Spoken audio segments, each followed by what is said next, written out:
It's time for Money for Lunch, where we feed your brain and your business with supersized portions of business and financial news. Now your host, Bert Martinez.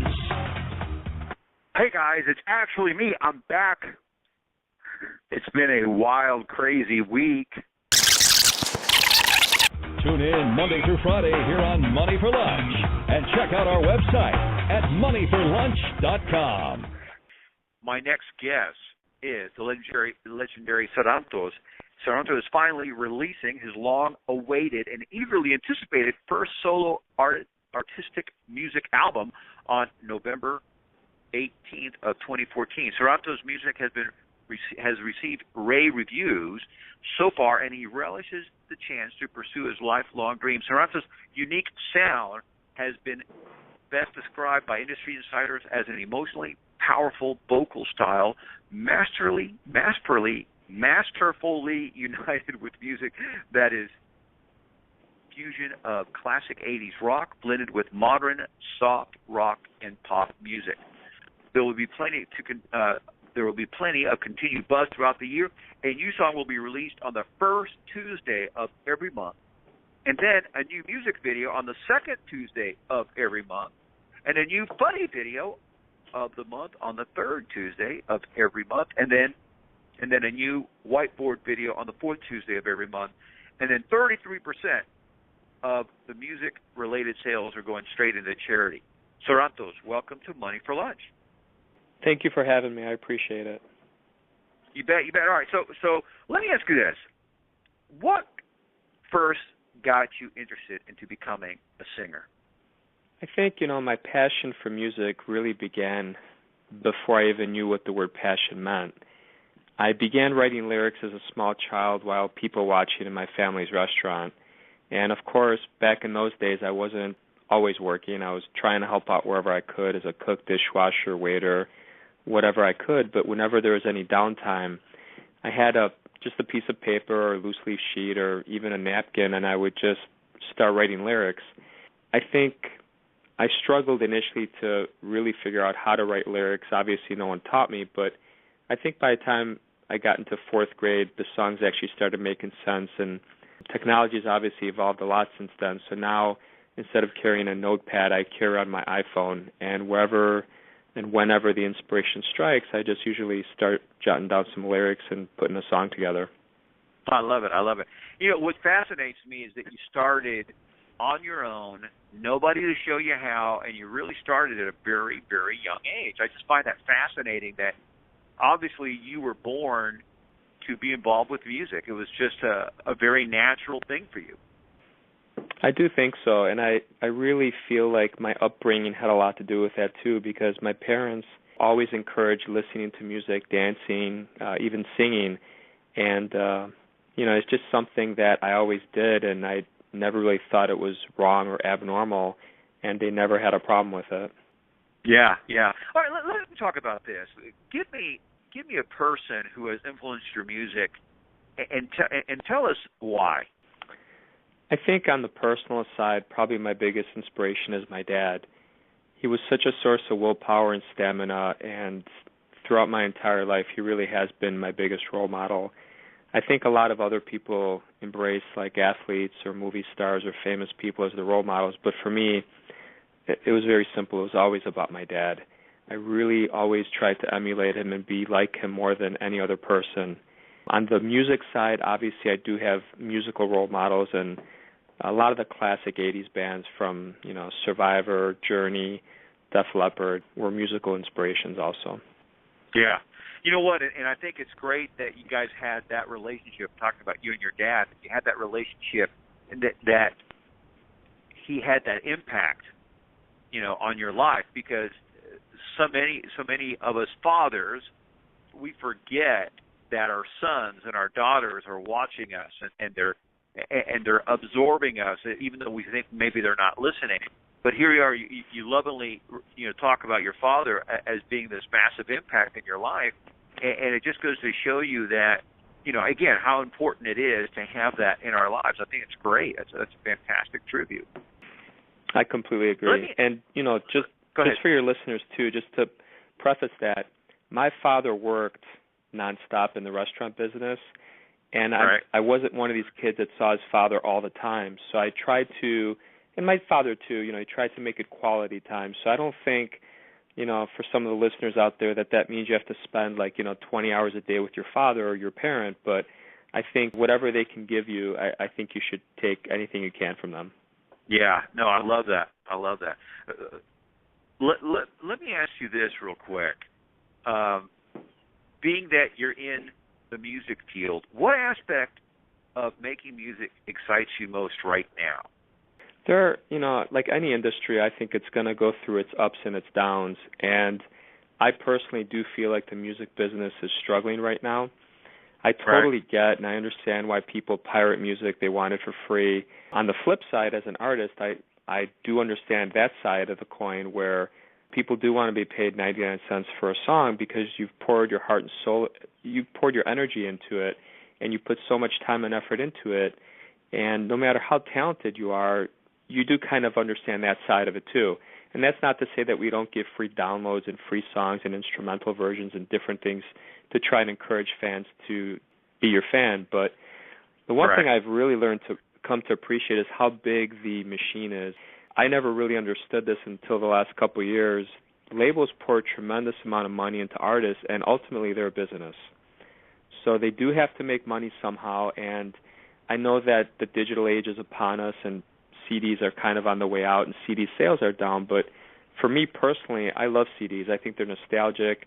I do still buy CDs. Obviously, I buy them digitally, but it's just an interesting state of music right now, and I do think it's struggling. And what I'm trying to do is kind of simple, but I think I'm trying to revolutionize the industry. And I think most bands growing up, or even nowadays, I think they'd put out an album every 2-3 years.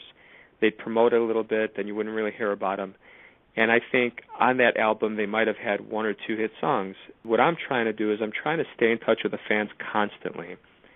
So I don't want them to just hear about me every 2-3 years. I want to release a song every month. And I have songs lined up for the next 3-4 years where the first Tuesday of every month they're going to hear a new song. And the second Tuesday they'll get a video of that song. And the third and fourth Tuesday I have some other little extras for them. So I'm trying to make it worthwhile where they're going to want to not necessarily rush out and buy anything I do, but just want to interact with me socially on Twitter, Facebook, and just kind of keep in touch. So we'll see if it works, but that's what my intention is. Yeah, you know what, and what I love about what you're doing is that it's, I think, from a pure marketing standpoint of view, it's just so brilliant. You're coming out with engaging content for your clients, and ultimately that's how you're going to build that relationship. You're not getting caught up on, you know what, I'm giving this away or I'm giving that away. Ultimately, if you give it away enough times, we see this all the time, people become your fans and they follow you everywhere. People make fun of Justin Bieber, but one of the things that helped Justin Bieber become Justin Bieber was that he gave it away on YouTube. It was free. The same thing with several other big actors and songwriters or singers and even book authors where nobody knew about them, and all of a sudden, they're out there giving it away for free, and all of a sudden they become an overnight sensation in 5 years, in 10 years, or whatever the time frame is, and that builds that grassroots following that you never lose because you're constantly putting stuff out there. I agree completely. All right, let me ask you this. Okay, so let's talk about discouragement. What aspect of making music sometimes gets you a little discouraged? I think the thing that bums me out the most about music is it's really hard to know who to trust. There's so much out there right now, and again, I mentioned earlier that labels treat it as a business, and they put money behind several artists that don't make it, and one can make it. It really makes it worth their while. But as an artist, or as a business owner, or as a trying to build your brand, there's really no way to track your return on investment, and it really complicates things because The largest labels have a lot more research and manpower behind them. If you're running a business, you can look and say, okay, this is my short-term goal, my long-term goal, my 1-year, 3-year. These are my sub-goals. This is how I'm going to achieve this. And you can allocate investment dollars and as you see fit and track it and tweak it.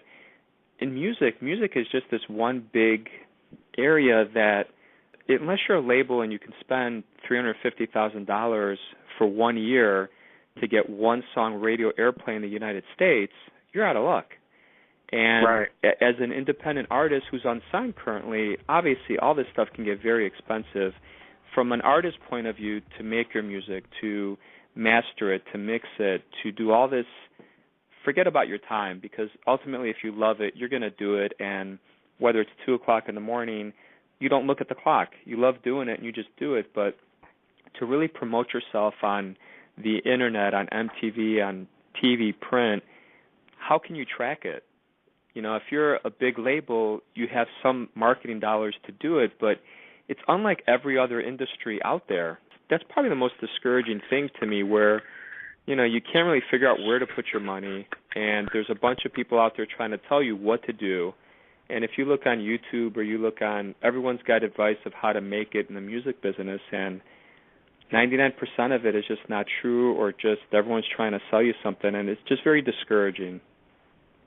Yeah. No, you know what? And it's that information overload. You don't, like you mentioned, you're not really sure who to trust, because it's just like, you know, when you go online and you try to find out how to make money online, or how to lose weight, or, you know, whatever, there's that massive amount of information, you know, that just really can not only frustrate you, but it can confuse you, because, you know, one thing might say, you know, do this, or let's do it this way, or here are the 7 golden rules, or the 3 secret steps.